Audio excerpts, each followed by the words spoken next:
17-year-old Tamika Johnson stepped off the school bus wearing full Air Force camouflage, her combat boots thudding against the concrete as racist whispers erupted around her like wildfire. The morning sun cast long shadows across Lincoln High's parking lot. But nothing could shield her from the hostile stares that tracked her every step. Is she seriously wearing that to homecoming week? Emily Harper, the student body president with her perfectly straightened blonde hair and designer everything, sneered loudly, her racist tone cutting through the parking lot for all to hear. Her voice dripped with a mix of disbelief and superiority, the kind that came naturally to those who never questioned their place atop the social hierarchy.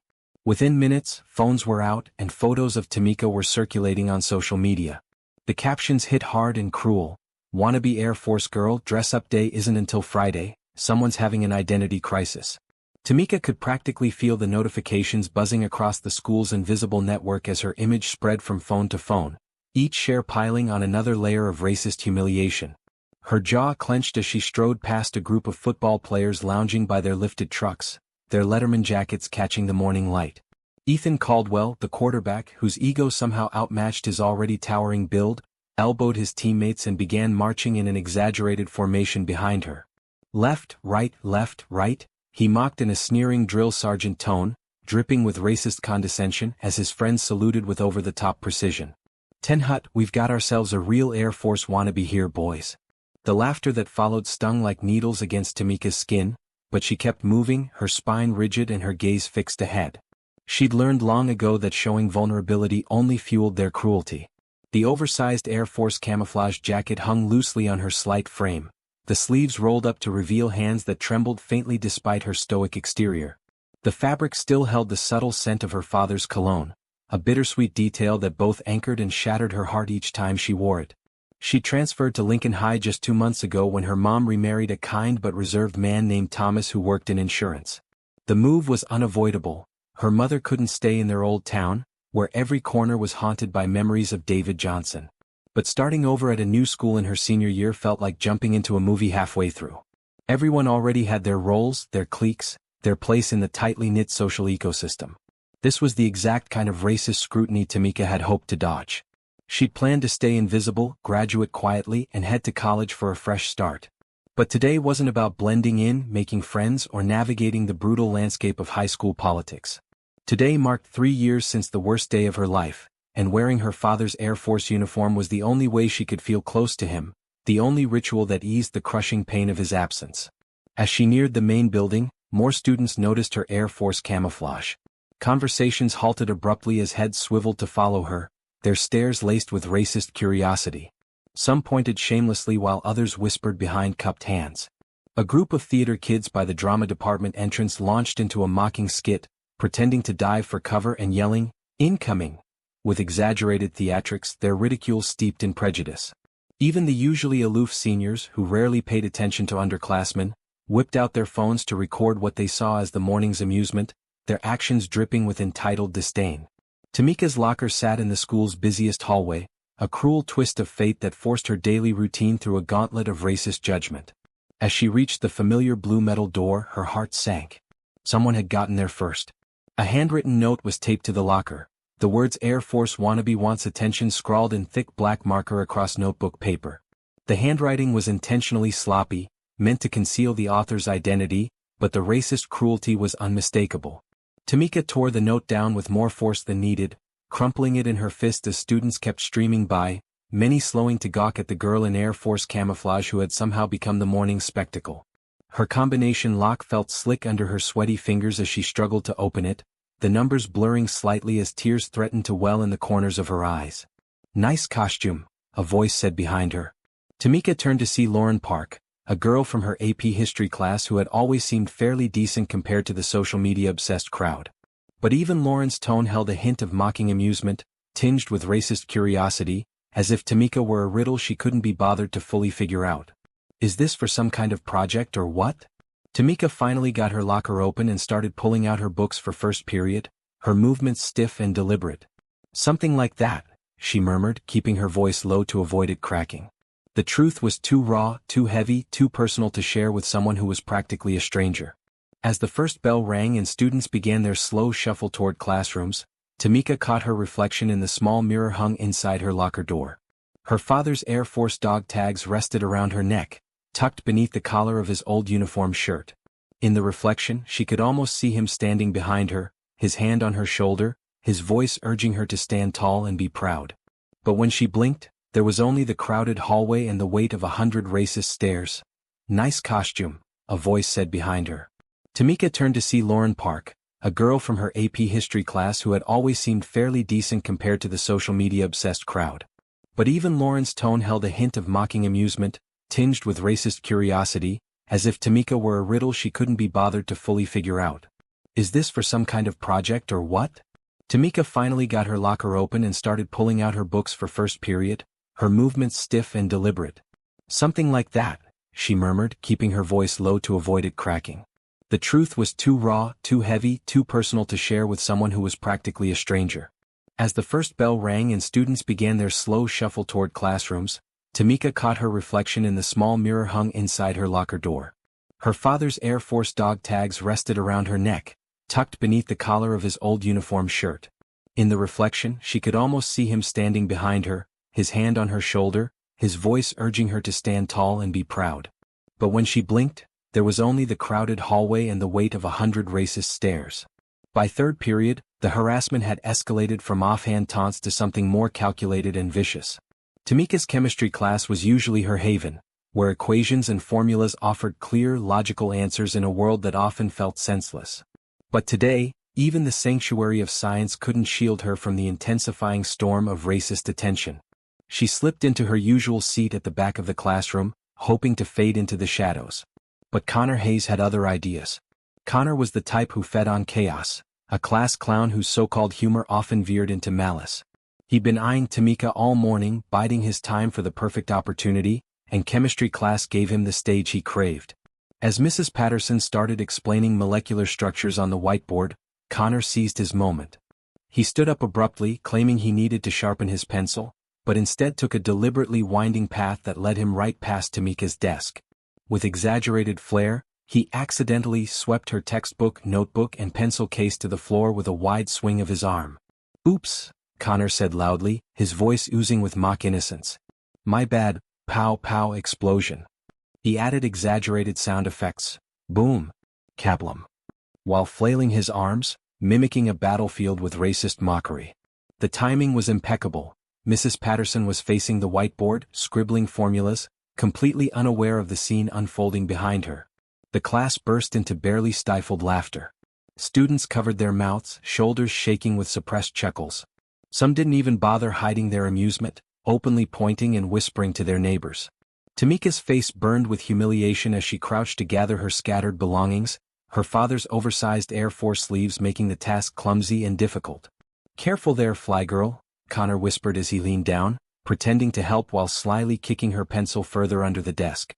"Don't want you calling an airstrike on the chem lab."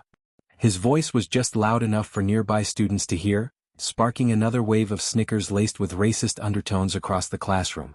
Tamika's hands balled into fists as she stood up, her knuckles pale against the faded green fabric of her father's Air Force uniform. Every instinct urged her to snap back, to defend herself, to make Connor pay for his racist cruelty. But she'd learned long ago that fighting back only worsened things, giving bullies more fuel to torment her. So she stayed silent, returning to her seat and trying to focus on Mrs. Patterson's lesson about chemical bonds, though the words drifted past her like empty noise. The whispers persisted through the period, a relentless stream of racist judgment and gossip. Why she dressed like that? Trying to be some kind of activist? Maybe she's losing it. Each remark stung like a fresh cut, and by the time the bell rang, Tamika felt raw, as if bleeding from countless invisible wounds. Lunch offered no reprieve. The cafeteria was a social battlefield even on good days, but today it felt like stepping into hostile territory. Tamika grabbed a tray and moved through the lunch line, painfully aware of the stares and racist murmurs trailing her every move. The lunch ladies cast curious glances but stayed silent, though she noticed one nudge another, pointing her way with a smirk. Tamika found an empty table in the farthest corner of the cafeteria, as far from the popular kids' domain as she could get. The solitude was both a shield and a vulnerability. It spared her direct attacks but also made her a glaring target, sitting alone in her Air Force uniform like a beacon of difference in a sea of sameness. For a fleeting few minutes, she thought she might escape lunch unscathed. She poked at her sandwich, barely tasting it, while trying to tune out the sporadic bursts of laughter from nearby tables that she knew were aimed at her. But her moment of calm was short-lived. Emily Harper descended on her table like a perfectly manicured storm cloud, flanked by her usual posse of followers. Chloe Bennett and Ava Ruiz stood just behind their leader, their faces a mix of curiosity and thinly veiled racist scorn.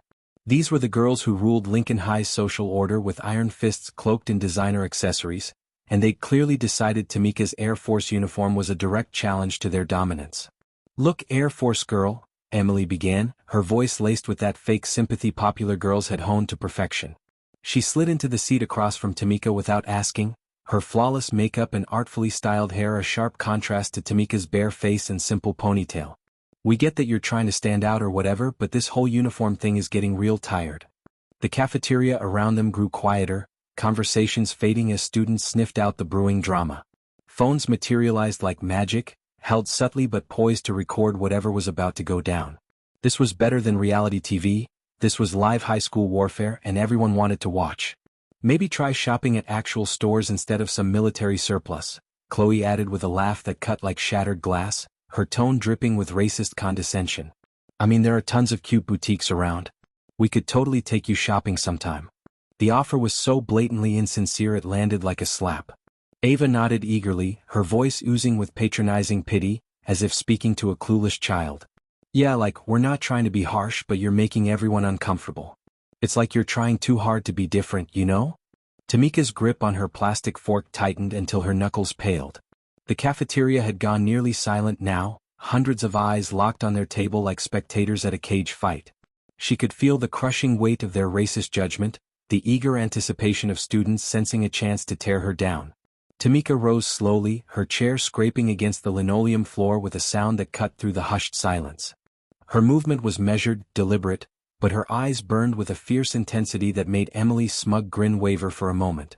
"You don't know a damn thing," Tamika said, her voice calm but laced with a dangerous edge, hinting at depths these girls couldn't begin to grasp. Emily's smirk snapped back, fueled by her audience and her unshakable sense of social dominance. She leaned back in her chair with the smug arrogance of someone who'd never faced real consequences for her racist cruelty. "Oh, please," she said, raising her voice so the whole cafeteria could hear.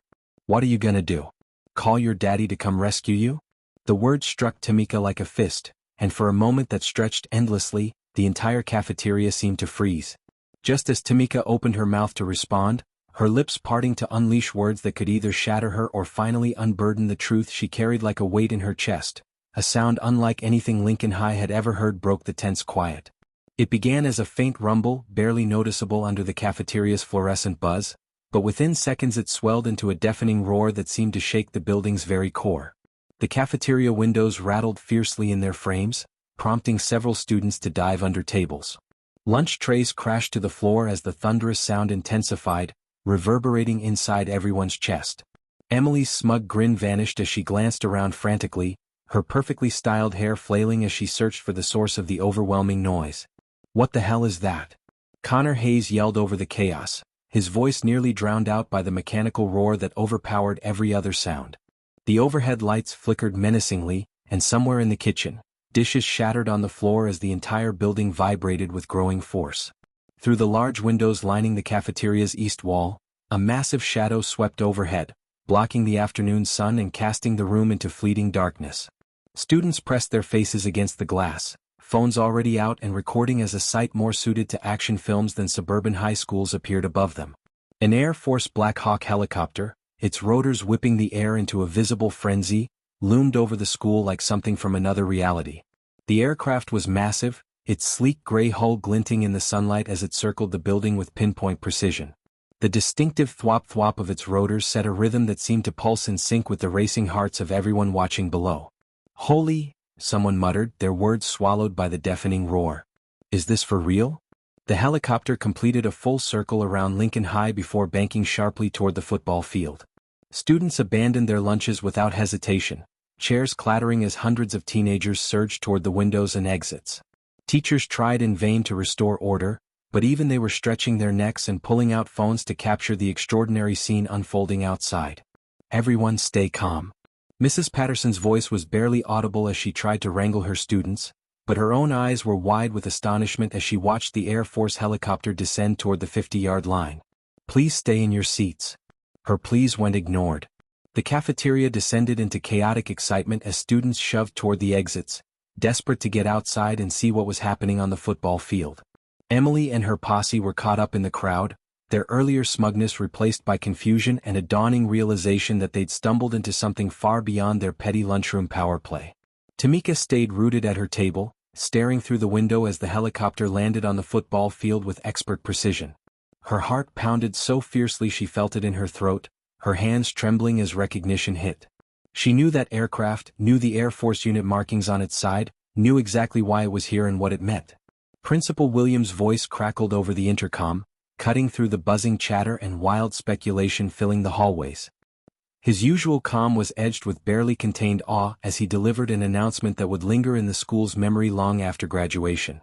"Attention students and faculty," his voice boomed through the building, vying with the still whirring rotors outside. "We have an unusual situation unfolding on our campus. Tamika Johnson, please report to the main office immediately." I repeat, Tamika Johnson to the main office.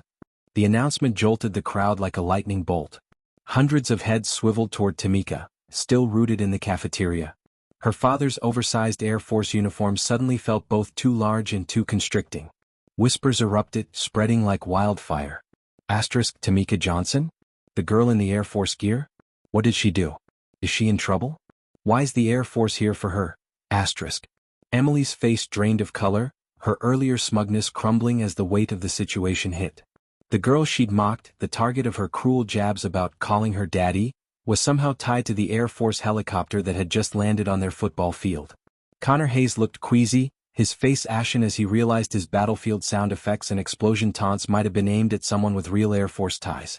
As Tamika started toward the main office, the crowd parted like the Red Sea.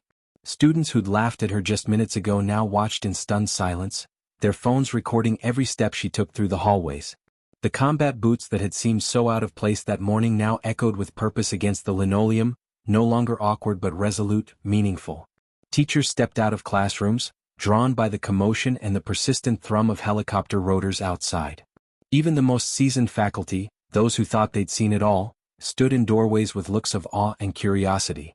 This was unprecedented, a moment destined to be recounted for years. Through the hallway windows, Tamika saw more Air Force personnel stepping from the helicopter. They moved with crisp, coordinated precision, as if accustomed to high-stakes ceremonies. A small group of airmen formed on the football field, their dress uniforms pristine despite the wind from the still whirring rotors. Emily and her crew trailed at a distance, no longer the untouchable queens of the school but uncertain bystanders to something they couldn't comprehend. Their earlier racist mockery had given way to dread, a sinking feeling they'd made a grave error. The girl they'd dismissed as a wannabe was heading toward a meeting with Air Force officials who'd arrived by helicopter, and the gravity of that fact was starting to settle in. "What's going on?" Chloe whispered to Emily, her voice shaky and small. Emily didn't respond, she couldn't. For the first time in her high school reign, she was out of her element, watching events unfold beyond her grasp or control. The social hierarchy that had seemed so vital moments ago now felt petty and insignificant against whatever was happening on the football field. As Tamika neared the main office, she spotted Colonel Rachel Thompson through the window, standing tall and dignified in her dress uniform. The woman who'd been there for the darkest moment of Tamika's life was now at her high school, carrying something that would upend everything once more. The entire school had gathered on the football field in a spectacle that shattered every rule Lincoln High had ever enforced. What began as curious students slipping out of classrooms had swelled into a mass exodus, with teachers, administrators, and even cafeteria staff joining the extraordinary scene. The Black Hawk helicopter rested like a dormant titan on the 50-yard line, its rotors finally still, but its presence demanding absolute attention from the nearly 2,000 people forming a vast semicircle around the aircraft. Principal Williams stood uneasily beside Colonel Rachel Thompson, his usual authority overshadowed by the decorated Air Force officer, whose dress uniform displayed ribbons and medals that spoke of decades of service and sacrifice. The colonel's silver hair was neatly secured in a regulation bun beneath her cap, her posture radiating the quiet confidence of someone who had led airmen through unimaginable challenges. Tamika emerged from the school, flanked by two junior officers, their polished shoes clicking in perfect sync against the concrete walkway leading to the field. The crowd parted like a living curtain, hundreds of faces turning to follow her with expressions shifting from curiosity to awe to dawning realization. The girl who had faced racist mockery just hours earlier now walked with the dignity of someone being escorted to receive the highest honors. Emily Harper stood frozen near the bleachers, her face pale as she watched the procession. Her cruel taunt from the cafeteria, "Call your daddy to come rescue you," echoed in her mind like a poison. Beside her, Connor Hayes looked like he might collapse, his earlier jabs about airstrikes and explosions now feeling not just cruel but catastrophically misjudged. Colonel Thompson stepped forward as Tamika approached, her voice ringing clearly across the silent field through a portable microphone set up by an aide. The sound system crackled to life, her words reaching every corner of the gathered crowd. "Ladies and gentlemen, students and faculty of Lincoln High School," she began, her tone firm and authoritative. 3 years ago today, on October 15th, Technical Sergeant David Johnson made the ultimate sacrifice while serving his country in Afghanistan. He died saving 12 members of his unit when their convoy was ambushed outside Kandahar. A collective gasp swept through the crowd as the weight of the moment settled in. This wasn't a drill, a stunt, or some school event. It was real, personal, and devastating in ways most of these teenagers couldn't fathom. Colonel Thompson continued, her voice gaining strength as she spoke of a man she clearly held in high esteem. Sergeant Johnson was a communications specialist, a father, and a hero who placed the lives of his fellow airmen above his own. When the convoy came under heavy fire, he left the relative safety of his vehicle to establish a critical communication link that brought rescue to his trapped comrades. He was killed by sniper fire while completing that mission, but his actions saved 12 lives. Tamika stood at attention beside the colonel, tears streaming down her face as she heard the story she knew by heart now told to such an audience. Her father's Air Force dog tags pressed heavily against her chest, and the oversized uniform that had felt so awkward that morning now felt like a shield, guarding her from the weight of the crowd's stares. His daughter, Tamika, the colonel gestured toward her, has honored his memory every year on this date by wearing his uniform. She has carried his legacy with quiet strength, never seeking attention or praise, simply remembering a father who died serving something greater than himself. The silence on the field was absolute, broken only by distant traffic and the occasional sniffle from the crowd. Even the most jaded seniors, who prided themselves on their indifference, stood captivated by the unfolding ceremony. Colonel Thompson reached into a wooden presentation case held open by an aide. From it, she withdrew a folded American flag, its red, white, and blue fabric pristine, and a smaller wooden box that gleamed in the afternoon sunlight. "Today we are here to present Tamika with 2 items long overdue," the colonel declared. First, this flag, which flew over the forward operating base where her father served and died. It was lowered to half-staff in his honor and has been waiting for the right moment to be presented to his family. Colonel Thompson placed the flag in Tamika's trembling hands, its weight both lighter and heavier than she'd anticipated. The fabric was soft yet substantial, carrying the history, lives, and sacrifices it symbolized. And second, Colonel Thompson opened the wooden box, revealing a medal that caught the sunlight and seemed to glow with its own radiance, the Medal of Honor, our nation's highest military decoration, posthumously awarded to Technical Sergeant David Johnson for his extraordinary heroism and selfless sacrifice. The crowd broke into spontaneous applause, not the casual clapping of a school event but a deep, reverent sound reserved for moments beyond ordinary experience.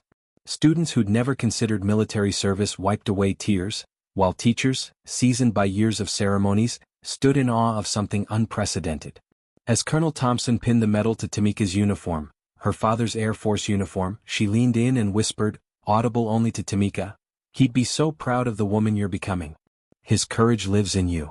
The ceremony ended with a moment of silence that felt eternal, 2,000 people united in tribute to a man most had never known until that day. When it concluded, the spell broke, but something fundamental had shifted at Lincoln High. Connor Hayes approached Tamika first as the crowd began to disperse, his face streaked with tears, his voice unsteady.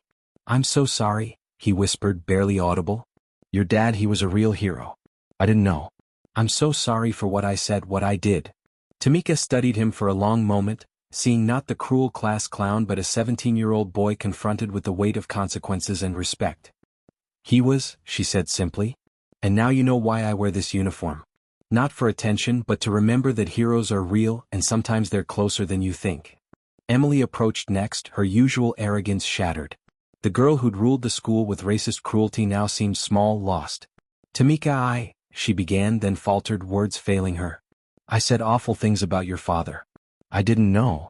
You didn't ask, Tamika replied, her voice free of anger, carrying only quiet sorrow.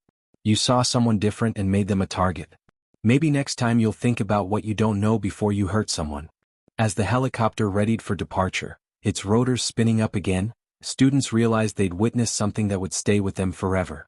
The girl in Air Force camouflage was no longer a target for racist mockery but a testament that everyone carries unseen stories, that heroism exists in reality, and that those we dismiss may be tied to something far greater than high school cliques. Tamika lingered on the field long after the Black Hawk vanished into the afternoon sky, clutching her father's Medal of Honor and feeling his presence more vividly than she had since his death. Around her, Lincoln High was transformed, and she knew that when she wore his uniform again, it would be with the respect it had always deserved. The story would ripple beyond the school, beyond the town, becoming a reminder that heroes' children walk among us, bearing their parents' legacy with quiet dignity until a moment reveals its brilliance.